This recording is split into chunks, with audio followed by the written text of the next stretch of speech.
नमामि शम्भं पुरुषं पुराणं नमामि सर्वयमपारभावं नमामि रुद्रं प्रमोक्षयन्तं नमामि सर्वं शिरसा नमामि नमामि सर्वं शिरसा नमामि नमस्करोमि सर्वान् अहम् आरोहणः। यदि भवान् अस्य माध्यमस्य सदस्यो नास्ति तर्हि सदस्यतां गृहाण। एतेन धार्मिक-आध्यात्मिक-सामग्री प्रसारणाय अधिका प्रेरणा भविष्यति। अधुना अद्यतनपाठं प्रति गच्छामः। ॐ नमः शिवाय परमेश्वराय। श्रुत उवाच अथ प्रादुरभूत्तत्र हिरण्मयरथो महान् अनेकदिव्यरत्नांशु किरीमीरेतदयन्तरः नद्योपान्तिकपङ्काढ्य महाचक्रचतुष्टयः मुक्तावितानविलस दुर्ददिव्यवृषध्वजः शुद्धहेमखलिनाढ्य तुरङ्गगणसंयुतः मुक्तावितानविलस दुर्ददिव्यवृषध्वजः महत्वारणिकायुक्तः पट्टतल्पोपशोभितः पारिजाततरुद्भूत पुष्पमालाभिरिञ्चितः मृगानाभिसमुद्भूत कस्तूरीमदपङ्किलः कर्पूरागरुधूपोत्थ गन्धाकृष्टमधुव्रतः संवर्तघनघोषाढ्यो नानावद्यसमन्वितः वीणावेणुशनाशक्त किन्नरीगणसङ्कुलः एवं दृष्ट्वा रथः श्रेष्ठं वृषादुत्तीर्यशङ्करः अम्बया सहितस्तत्र पट्टतल्पे विशत्तदा नीराजनैः सुरस्त्रीणां श्वेतचामरचालनैः दिव्यव्यजनपातैश्च परिष्टो नीललोहितः वणत्कङ्कणनिध्वानैर्मञ्जुमञ्जीरसिञ्जितैः वीणावेणुशनैर्गीतैः पूर्णमासीत् जगत्त्रयम् शुककेकीकुलारावैः श्वेतपारावतश्वनैः उन्नितरवुषाफडीनान् दर्शनादेव बर्हिणः धनितुरदर्शयन्तश्वांश चन्द्रकान् कोटिसङ्ख्याः प्रणमन्तं ततो राम मुत्थाप्य वृषभध्वजः आनिनाय रथं दिव्यं परिष्टेनान्तरात्मना कमण्डलो जलेक्ष्वच्छै स्वयमाचम्य यत्नतः समाञ्चम्याथ पुरतः स्वङ्के राममुपानयत् अथ दिव्यं धनुस्तस्मै ददौ तूणीरमक्षयम् महापाशुपतन्नाम दिव्यमस्त्रं ददौ ततः उक्तश्च तेन रामोऽपि सादरं चन्द्रमौलिना जगन्नाशकरं रौद्र मुग्रमस्त्रमिदं नृप अतो नेदं प्रयुक्तव्यं सामान्य समरादिके अन्यन्नास्ति प्रतिघात मे तस्य भुवनत्रये तस्मात् प्राणात्यये राम प्रयुक्तव्यमुपस्थिते अन्यदैतत् प्रयुक्तं तु जगत्क्षंस्य भवेत्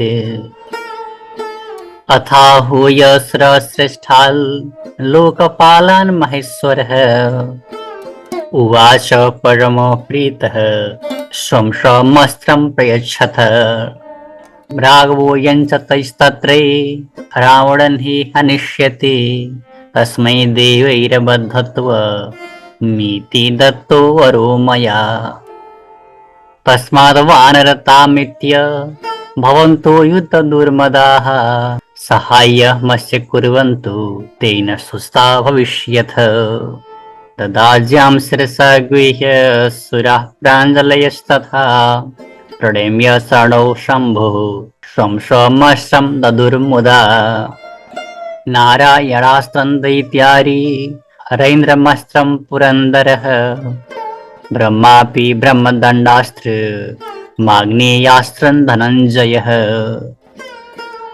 याम्ययमोऽपि मोहास्त्रं रक्षो राजस्तथा ददौ वरुणो वाळं प्रादाद् वायव्यास्त्रं प्रभञ्जनः कुबेरंस कुबेरोऽपि रौद्रमीशान एव च शौरमस्त्रं नदौ सूर्यः सौम्यं सोमश्च पार्वतम् विश्वदेवा ददुस्तस्मै वशवो वाशवाविधम् अथ तुष्टो प्रणमेशं रामो दशरथात्मजः प्राञ्जलिः प्रणतो भूत्वा भक्तियुक्तो व्यजिज्यपथ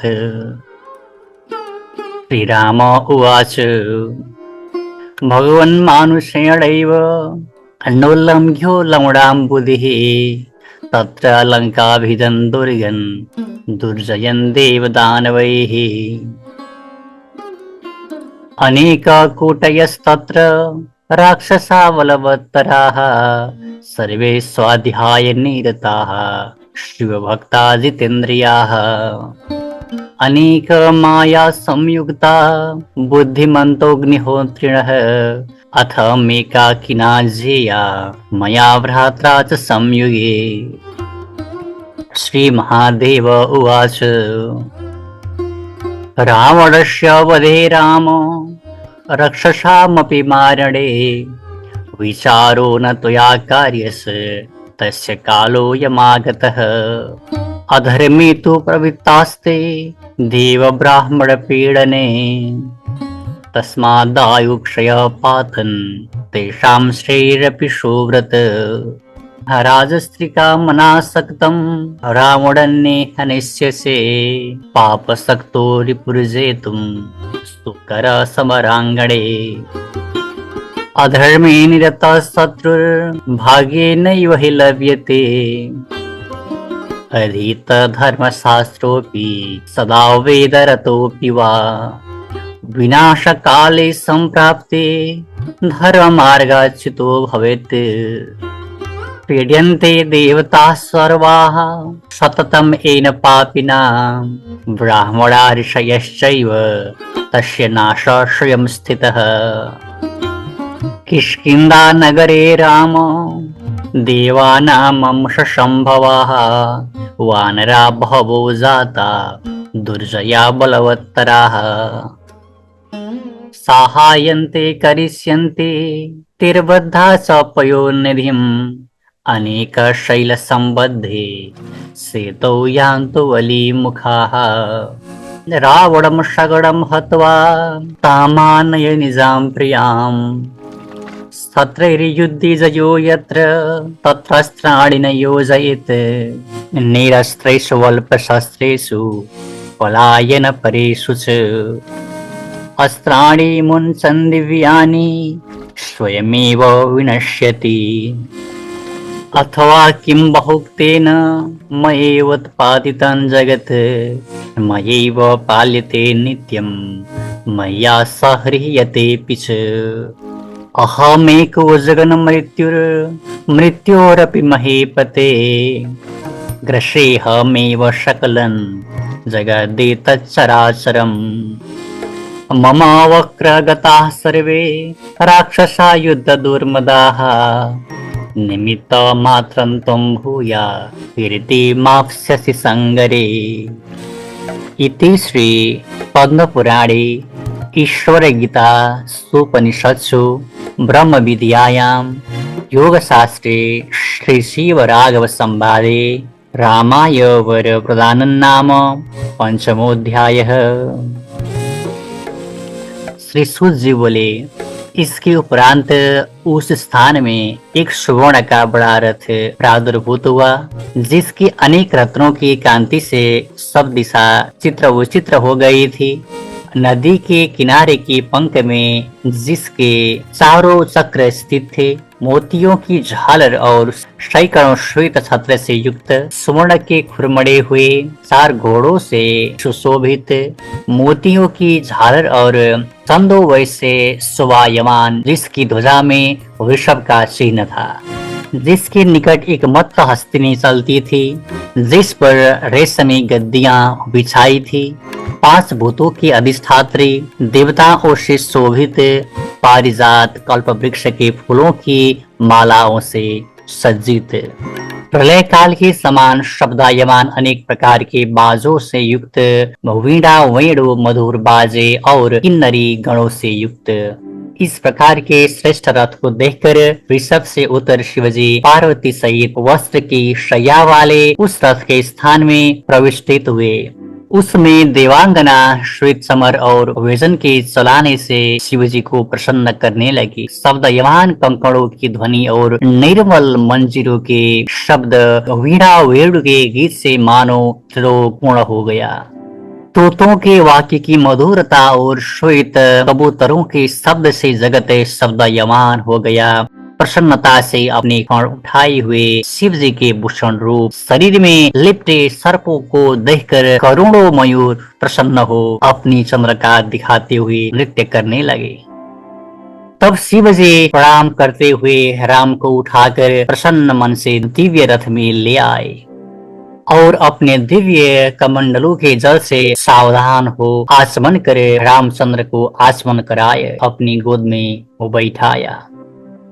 इसके उपरांत रामचंद्र को दिव्य धनुष, अक्षय तर्कस और महापाशुपतास्त्र प्रदान किया और रामचंद्र से बोले, हे राम, यह मेरा उग्र अस्त्र जगत का नाश करने वाला है। इस कारण सामान्य युद्ध में इसका प्रयोग नहीं करना। इसका निवारण करने वाला त्रिलोक में दूसरा नहीं है। इस कारण हे राम, प्राण संकट उपस्थित होने पर इसका प्रयोग करना उचित है। दूसरे समय में इसका प्रयोग करने से जगत का नाश हो जाता है। फिर शिव जी देवताओं में श्रेष्ठ लोकपालों को बुला प्रसन्न मन हो बोले, रामचंद्र को सब कोई अपने अपने अस्त्र प्रदान करो। यह रामचंद्र उन अस्त्रों से रावण को मारेंगे, कारण कि उसको मैंने वर दिया है कि तू देवताओं से न मरेगा। इस कारण तुम सब युद्ध में भयंकर कर्म करने वाले वानरों का शरीर धारण करके इनकी सहायता करो, इससे तुम सुखी होंगे। शिव जी की आज्ञा को सिरों पर धर प्रणाम कर हाथ जोड़े देवताओं ने शिव जी के चरणों में प्रणाम कर अपने अपने अस्त्र दिए।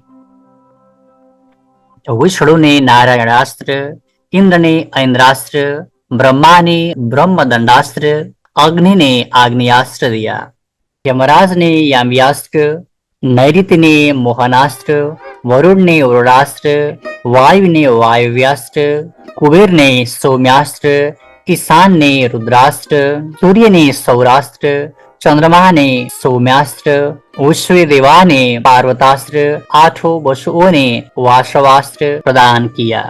तब दशरथ कुमार रामचंद्र प्रसन्न हो शिव जी को प्रणाम कर हाथ जोड़ खड़े हो भक्ति पूर्वक बोले, हे भगवान, मनुष्य से तो सार समुद्र उल्लंघन नहीं किया जाएगा और लंका दुर्ग देवता तथा दानवों को भी दुर्गम है और वहाँ करोड़ों बलि राक्षस रहते हैं। वे सब जितेंद्रिय वेद पाठ करने में तत्पर और आपके भक्त है। अनेक प्रकार के माया के जानने हारे बुद्धिमान अग्निहोत्री है। केवल में और भ्राता लक्ष्मण युद्ध में उनको कैसे जीत सकेंगे। शिव जी बोले, हे रामचंद्र, रावण और राक्षसों के मारने में विचार करने की कुछ आवश्यकता नहीं, कारण कि उसका काल आ गया है। वे देवता और ब्राह्मण का दुख देने रूपी अधर्म में प्रवृत्त हुए हैं। हे सुव्रत, इस कारण उनकी आयु और लक्ष्मी का भी क्षय हो गया है। उसने राजश्री जानकी की अवमानता की है, इस कारण तुम उसे सहज में मार सकोगे, कारण कि वह इस समय मद्यपान में आसक्त रहता है। अधर्म में प्रीति करने वाला शत्रु भाग्य से ही प्राप्त होता है। जिसने वे शास्त्र पढ़ा हो और सदा धर्म में प्रीति करता हो वह विनाश काल आने पर धर्म को त्याग कर देता है। जो पापी सदा देवता ब्राह्मण और ऋषियों को दुख देता है उसका नाश स्वयं हो जाता है। हे राम, किष्किंधा नामक नगर में देवताओं के अंश से बहुत से महाबली और दुर्जय वानर उत्पन्न हुए हैं। वे सब तुम्हारी सहायता करेंगे। उनके द्वारा तुम सागर पर सेतु बंधवाना अनेक पर्वत पर लाकर वे वानर पुल बांधेंगे। उस पर सब वानर उतर जाएंगे। इस प्रकार रावण को उसके साथियों सहित मारकर वहां से अपनी प्रिया को लाओ।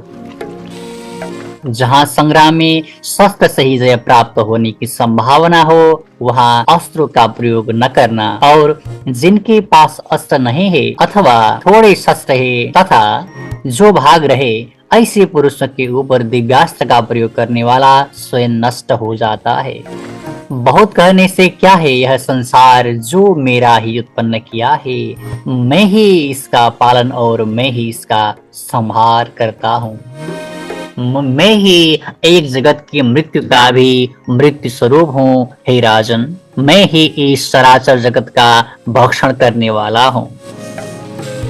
वे युद्ध दुर्मद सब राक्षस तो मेरे मुख में प्राप्त हो चुके हैं। तुम निमित्त मात्र होकर संग्राम में कीर्ति पाओगे। इति श्री पद्म पुराणे ईश्वर गीता सुपनिषत्सु ब्रह्म विद्यायां योग शास्त्रे शिव राघव संवादे रामाय वर प्रदानं नाम पंचमोऽध्यायः। ओम नमः शिवाय परमेश्वराय।